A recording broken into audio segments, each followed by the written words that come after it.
Thank you very much for joining me. I'm meteorologist Brian Shields, and thank you for your trust as we go through these systems, be it Hurricane Beryl, which was so devastating, Helene, Debbie, and of course now Milton. So we're going to cover Milton. It is now making its turn. It's starting to make that turn with more of a northerly route, which is telling me it is right on track to move into Florida. Now it is leaving Mexico. It's leaving the Yucatan. I'm going to zoom down here. It is not going to move into Cuba, and I'm a little more optimistic for Bermuda and the Bahamas as we get down the road. But I want to show you a couple areas we're watching for Bermuda, so covering that. This is going to work its way into the west coast of Florida. Landfall is imminent, most likely tomorrow as we get into about midnight tomorrow night. Where it makes landfall and just south, that's where the greatest surge is going to be. Right, so it's very critical where it makes landfall. Then after that, it's going to move through central Florida. With that, I encourage you to check out WFTV.com. I'll be on there kind of on and off as we continue to live stream as this moves in, especially tomorrow and tomorrow night, plus that county by county look to keep you covered across central Florida, Channel 9, WFTV.com. Now, let's get back to what's going on here. Let's start with what's going on first. Looking at the satellite presentation, it's a little more elongated. I don't want to get too sciencey, but that is telling me that something's kind of affecting it and that the front up here, steering conditions are starting to allow it to make its curve. And the latest trend on this is east-northeast. So that little northerly component, very important, telling me it is on track, and then it will be more to the east-northeast and then eventually northeast, making a move right toward Florida. So it is on track. I'm watching every subtle move with this, of course. Still a very powerful hurricane, winds 140 to about 160 on that. That's going to be the fluctuation over the next day or so. So Category 4, Category 5. Now it's so strong that it goes through these eye wall replacements. The inner eye kind of sucks out all the energy, and then an outer eye wall kind of closes in. And in that process, the winds go down, and then once it gets its act back together, it strengthens further. So fluctuations over the next day or so. And as I've been showing you this track, I haven't made much changes at all with that. Later today, again, winds near 150, give or take 5-10 miles per hour. Should be near 125 at landfall, near Anna Maria Island over toward the Tampa Bay area. Maybe a little bit more to the north, maybe a little more to the south near Sarasota, but be mindful, this is a large system. The wind field is actually going to expand. As the winds go down a touch because of a front to the north, the wind field actually expands, and that's why a lot of us are going to be feeling the impacts out of this. And it will still be a hurricane on the flip side of Florida. That's how strong this is. It will go through central Florida as a hurricane off the Space Coast. Still on Thursday, winds around 75 miles per hour. Then it will start to lose its tropical characteristics. I do believe the heaviest weather is north of the Bahamas, and then as we get toward Bermuda down the road, this may eventually bring some gusty winds. I'm not seeing high concerns though this weekend. Bermuda can handle these things very well. I'm seeing it in a much weakened state near Bermuda or just to the south by the time we get into the weekend. And there's the track from the Hurricane Center showing a similar scenario right there, and you can see it as a major hurricane making landfall. Looks like that landfall should be either just before or just after midnight tomorrow night in the Tampa Bay area, and then working right across, heaviest weather north of the northern Bahamas, north of Freeport, north of New Providence. Same thing as you get down toward the Florida Keys. Heaviest weather is going to be north. There's going to be some tropical storm warnings out. Could get some tropical storm rain bands, but right where you see that red, that's where the worst weather is going to be moving, and it is finally starting to work away from the Yucatan. Now, as far as this system, it is one of the strongest we've had on record in the Atlantic Basin. It was yesterday when the winds were near about 100, 185, making it that Category 5 hurricane. Right now, about a Category 4 to Category 5. It'll fluctuate. Should make landfall as a Category 3 with winds around 125 miles per hour. Category 1 across central Florida with winds 74 to about 95 miles per hour. So if you're in those zones where, of course, this is going, definitely continue with those preps. Have those preparations done as we work our way into tonight. All right, let's start in order and get down toward the Yucatan Peninsula. This did brush by with some gusty winds, some hurricane gust earlier. For the rest of today, as this moves away, still some of the winds 50 miles per hour or 80 kilometers an hour, but at least it has that northerly component, so it is now still starting to work away. May get a stronger breeze over toward Campeche and over toward Cozumel, but still some tropical storm gusts possible as this system, as Hurricane Milton pulls away. And you can see the wind field here. This orange shading, those are tropical storm force winds. This red shading, those are the hurricane force winds. And like I was talking about in yesterday's video, the hurricane force winds did stay just offshore of the northern stretches of the Yucatan Peninsula. But this is that wind field that is going to progress this way. It's not going to move into Cuba. And then the wind field is going to be expanding as it approaches Florida. So, of course, crazy seas in the Gulf of Mexico. Now, I mentioned where this comes on shore, where the eye is, where it hits land, and south. That's where that biggest surge is going to be. So you look into the Tampa Bay area, somewhere in here, we're looking at about 10 to 15 feet of a storm surge. This will be potentially the biggest storm surge in this area since 1921 with a hurricane there. There was Donna back in 1960, but that took a track more into southwest Florida first and then moved up. This one is making a trek more right at Tampa Bay at this point. So where it comes on shore, and it could be a little bit up here or down here, but that storm surge 10 to 15 feet. And as we do across the Caribbean and the Atlantic Basin, and we're thinking of others, this is the area that just got hit, so one of the areas that just got hit so hard by Helene. And once again, up and down the entire coast, west coast of Florida, another storm surge. And they have not recovered yet from what just happened simply basically days ago with Helene. Now, all of the models on track, they've really gelled because of that front that is going to kind of bring it right over toward Florida, crossing the peninsula. Heaviest weather would be north of the Bahamas. Then at this point, what some of these lines don't tell you is that there's going to be weakening as this gets closer to Bermuda. It kind of loses its tropical characteristics. So you see here in the short term, very powerful. This here, these are those models I just showed you, right? This map I know is a bit different, but this is a day out and 2 days out. So as it gets set to make landfall, you can see again, Category 4, Category 5, at least about the next 12 hours. And then there may be a little bit of weakening. I'm hoping for more, but it should be about a Category 3 at landfall. And of course, crossing land, Category 2 to Category 1. And then you see as it gets off the coast of Florida and north of the Bahamas, and then over toward Bermuda, it will be weakening, more of a tropical storm at that point, even kind of like a subtropical storm. Those are just semantics, basically the same thing, just a weaker system as it moves off. So here it is. There's the core of it right there. This is 5 o'clock as we get into this afternoon, pulling away from our friends in Merida and Cancun. This is going to leave. I know there are a lot of nerves up there. Thank you for trusting me yesterday when I was forecasting this, and I mentioned the heaviest weather would be just offshore, but boy, that was close. You get over here and you can see it again working its way into the Tampa area. This here is by 5 o'clock tomorrow in the eastern Gulf of Mexico, and then making landfall. It could be around 8 p.m., more likely around midnight, and then this will just surge in. There'll be some drier air sneaking in on the south side of this. Heaviest weather will be to the in the eye or in the northern eye wall, and then just to the north, and then it kind of lifts over. This is by 3 in the morning. Heaviest weather in Central Florida.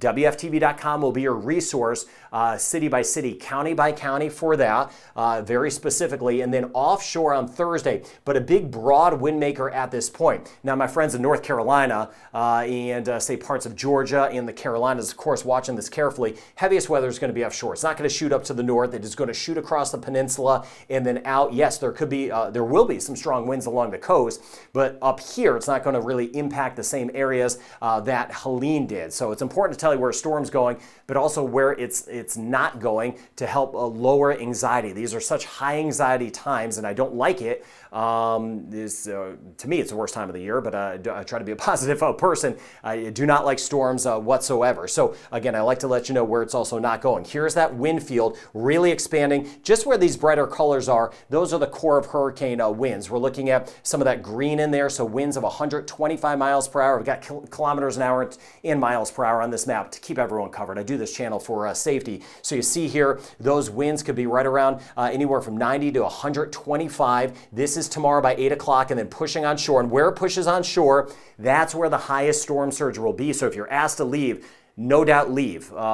This is a life-threatening storm surge that will pull on shore 10 to 15 feet above sea level, not above the ground, but above sea level as this moves on shore. And then you see that spin here. Now as it moves off, It is going to kind of be in a different form on Thursday, a very broad tropical storm. That's why I mentioned strong winds, parts of Georgia, the coast of Georgia, some of that flooding. And because it's going to, look at all the white filling in here, gusty winds, Freeport and New Providence, but nothing we can't handle. It's not going to do a Dorian or stall out on top or something strange like that. Also want to put your mind at ease across the Bahamas. We're never going to forget Dorian. And then it will wiggle its way generally toward Bermuda, which is up there. But as we work our way into the weekend, yeah, it's going to be a wind maker, but nothing in the same form. The center of it's not going to be really tight, so it's going to be more subtropical, not truly tropical with all the core winds at the center. Now, a couple things going on here. So this is the European model, similar scenario. That's been good. Everything's been right on track aside from how strong it was getting, and I'm still going to always question the intensity and monitor the intensity. There is another little spin here. This is the rain that came out of Florida yesterday, watching that. So there's Bermuda. This little spin may try to spin up almost like a tropical storm out ahead of this and work its way near Bermuda. And then for us across the Eastern Caribbean, we've seen some scattered areas of rain and storms. I'm going to get into our forecast, Barbados, Trinidad and Tobago, Antigua, Barbuda in just a moment over toward Haiti. But this here is by the time we get into later in the day on our Wednesday. As we hit about a midday Wednesday, still off to the west. This is about 2 p.m. on Wednesday, to the west of Florida. And then there's that little spin near Bermuda that could bring some stronger winds and some rain at times tomorrow. So giving you that heads up, maybe tropical, maybe not, but either way, Bermuda's got this. And then this rolls in to Florida as we get into the European model is a little slower. Everything's been a bit slower with the timing. So this here, European model is even slower than the American, would be on Thursday morning, sitting right on top of the peninsula of Florida as a hurricane, true hurricane conditions moving through, not near Cuba. It's going to be north of Cuba, heaviest weather north of the Florida Keys, and friends up here that were so impacted, parts of Georgia, the Carolinas, Tennessee, by Helene. It's not coming up here, right? So it's going to, there's a front up here kind of blocking it. So it's going to cross over in the heaviest weather north of the Bahamas. We're going to get some strong winds in the Bahamas, of course, the high seas, no doubt, and then just a broad wind maker here, taking you out in time here. This is by Saturday. So again, Saturday, well, not in the same form, not nearly the look it had when it's now in the Gulf of Mexico. And then it may give us a few showers on Sunday and some gustier winds in Bermuda, but I'm not super concerned about that. Let me jump ahead here for a minute too, because we're still deep into hurricane season. This here is October 17th into 18th. So we're about 10 days out from here. And you can see here, 10 days from now, here's Jamaica, here's the Cayman Islands. I don't mean this in an alarming way. Weather's not always a good thing, of course. That's why I do this channel for safety. This is just going to be an area to watch. I'm not seeing anything necessarily spinning up, but look at all the green. And I'll show you this with the American model too. Once again, in the Western Caribbean, by about 8-10 days from now, we're going to see some rain building here. And I'm going to watch that for some signs of development. There's going to be a couple additional systems after Milton. So that's one of the spots I'm watching. I always like to let you know what is next. So if anything does develop, you can accordingly prepare for it. Now, we get a look at the water temps. Let me get into a bit of the science with this. Here's Cuba. You see these water temperatures, 29 to 30 degrees Celsius. So we're looking at 86, 87, 88 degrees Fahrenheit. The water temperatures in the Gulf of Mexico did drop a little bit behind Helene with the upwelling, bringing up some cooler water, but they've rebounded since there's been a lot of mixing out there since then. But point being, water temperatures are very warm. This little pocket is a concern. This is what it's going to roll over. It's kind of like an eddy, kind of a little current, a little loop current of some very warm water, and this is heat content, so the warm water goes down to kind of a deep. So as it passes over this may keep it strong. That's why I question the intensity. Cat 1 over Central Florida could be a Category 2. But either way, you're making the preps. Either way, you'll be safe if you're making those preparations. But just watching that hot pocket there in the Gulf of Mexico, because that may, while it's trying to weaken with that front nearby, the very warm water temperatures may sustain it. Now the wind shear, this map is definitely a lot going on here, a lot of lines, a lot of colors. This is one of the reasons it did intensify. This is the wind shear now. The wind shear is here. This red shading, those are winds way above our heads that can knock the tops off of hurricanes, tropical storms, and we like that. That is a good thing. But the wind shear has been enough to the north that allowed this to develop into one of the strongest hurricanes on record in the Atlantic basin yesterday. Now, This is today. By the time we get into tomorrow, the system will lift to the north. It's going to lift right into the wind shear. I'm hoping it does. I'm hoping that wind shear starts to impact this a little bit sooner. If not, it's still going to be. It is going to be powerful as it makes landfall. It's going to be about a Category 3. But I'm hoping that wind shear kind of gets at it sooner and drops it further. So that's just kind of one of the things I'm watching. I mentioned earlier in the video, I am very curious, I guess the word would be, I guess on guard about the intensity, because this thing has been stronger than everything has been showing, than what I've been generally seeing in the environment. So I'm not letting my guard down that this could be stronger, but I'm just hoping that wind shear gets in there with that. Now here are the seas, and this doesn't, the seas here are showing, this is meters and this is feet, are showing things building upwards of 6 meters. We're talking over 25 feet. That doesn't mean we're gonna have this giant wave of 25 feet crashing on shore. This is generally in the open waters of the Gulf. The biggest thing is going to be the surge. The surge is with an area of low pressure, which a hurricane is, you get an abnormal rise and push of the water. So the water above sea level does rise. That's why we're looking at about a 10 to 15 foot surge as this moves in. But the seas are, of course, a mess. Very high seas offshore. And as this kind of broadens out and loses its tropical characteristics, this is on Friday. I mentioned Bahamas over toward Bermuda, southeast coast of the U.S. Those seas are going to be very high, very dangerous as we work our way even into that upcoming weekend. So getting down the list of names, I like when we have seasons where we don't get far down the list, but this is one of those where not only are we getting down the list, I mean, these have all hit land, not all of them, but this hit land, this hit land, this hit land, this hit land, this hit land. So you get the idea, just so many impacts to land with these, even Kirk bringing a lot of wind over toward Europe. Leslie is still out there. Milton is the one now. The next name, wherever that is, maybe it's the Western Caribbean, that area I showed you, the next name on the list is Nadine. Now, let me broaden out and get into that in a moment. Here is Leslie staying over water, which we like. Here's that little blob that's trying to become tropical, headed toward Bermuda. That'll bring more rain tomorrow. This, of course, is Milton right here. And here, Jamaica, Cayman Islands, Belize. This is the pocket I'll be watching long term for some development, maybe 8 to 10 days around. So you can pick a spot on the map. Here we are in the Atlantic region of Canada. All these fronts have been helping out, keeping things away. So as we go through the day today, of course, all eyes on Milton, which I covered. That right there, that is Leslie. There's that blob of rain trying to work its way toward Bermuda, kind of tropical storm-like conditions tomorrow. Let's go out in time here. This is as we work our way deeper into Thursday. And there's what's left of Milton right there, most likely as a tropical storm. There is Leslie getting caught up in that front, kind of lifting up to the north. Extra rain trying to get closer to Bermuda, deeper into Friday with what's left of Milton right here. You see that there. And then we go out in time further. So just kind of ticking away here. This is the 13th, so this is on Sunday. We start to see some of that rain building up. This is what I was mentioning with the European model. You see, again, as we work our way into about 5-10 days from now, a lot of rain's going to build. It does not mean we're going to see development, but still being in the very active part of the hurricane season where I see these areas of rain, I do watch out for development, especially because we have seen development here in the Western Caribbean this hurricane season. So that will be kind of the next spot to watch. Here's Leslie. That is going to make a curve and then eventually loses tropical characteristics. Those are the tropical systems I do like, that just sit over water and then fall apart over water. But there is Milton, a life-threatening situation, especially along the west coast of Florida, where it comes on shore. Elsewhere, watching out for some scattered areas of rain around. Let me show you that. So here's Milton, and you can see how it stays north of Cuba, Cayman Islands, Jamaica, Haiti, Dominican Republic. It's not coming there. So if you see anything, there's a lot of fake stuff obviously on social media. It's not coming to Haiti. It's not coming to Puerto Rico.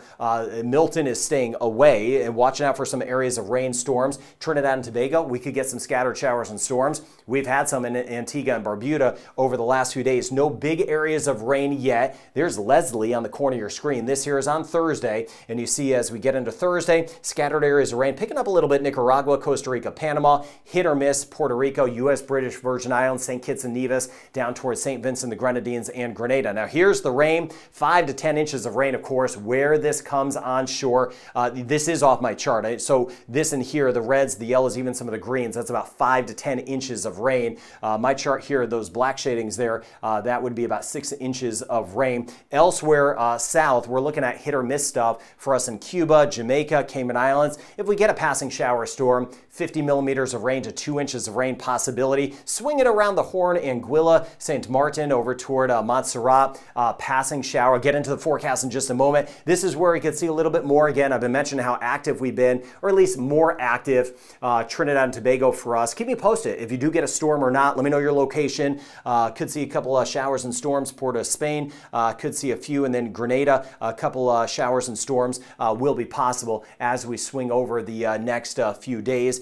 Northern Venezuela as well. Not as much Guyana and Suriname. There will be a higher chance of rain parts of Honduras, Nicaragua, Costa Rica, Panama. That's where that black shading is kind of showing up, where 3-day totals could top 150 millimeters of rain or 6 inches of rain. So please monitor for some landslides and watching those river crossings that could become dangerous in some spots with the amount of rain. Mexico City to the north up through Texas, a lot in the way of drier weather. So about a 40% chance of scattered showers and storms. Falmouth, Montego Bay, back through the Cayman Islands, Grand Cayman, only a 20% chance for today. 50 to 60% chance though Trinidad and Tobago. So not a washout as I was showing you, but just staying generally active at least the next 3 days. Hit or miss shower storm in Barbados today, hit or miss today in St. Lucia, but the rain chance goes down tomorrow and Thursday. Rain chance about 50% across Grenada, may get a shower or storm. Same thing as we get into St. Vincent and the Grenadines, 40 to 60% chance over the next 3 days. Rain chance starts to drop off in Martinique Wednesday and Thursday. 50% chance today in Dominica, 30% chance tomorrow, and we do that again as we work our way into Guadeloupe. 40 to 50% chance the next couple days. Antigua and Barbuda may get a thunderstorm or two. Not widespread though. St. Kitts, Nevis, and Montserrat, look how dry we are as we work our way into Thursday. You see that trend going down. Anguilla and St. Bart's, rain chance about 40% and a 30 to 40% chance. St. Martin, Saba, and Statia. Puerto Rico, isolated shower storm, 40% chance of a couple pop-up ones, passing shower possible. British and U.S. Virgin Islands, and of course the Bahamas, monitoring the northern Bahamas, and we're going to have those higher seas and some gusty winds as we work our way into Thursday, no doubt, with that system pulling off of Florida.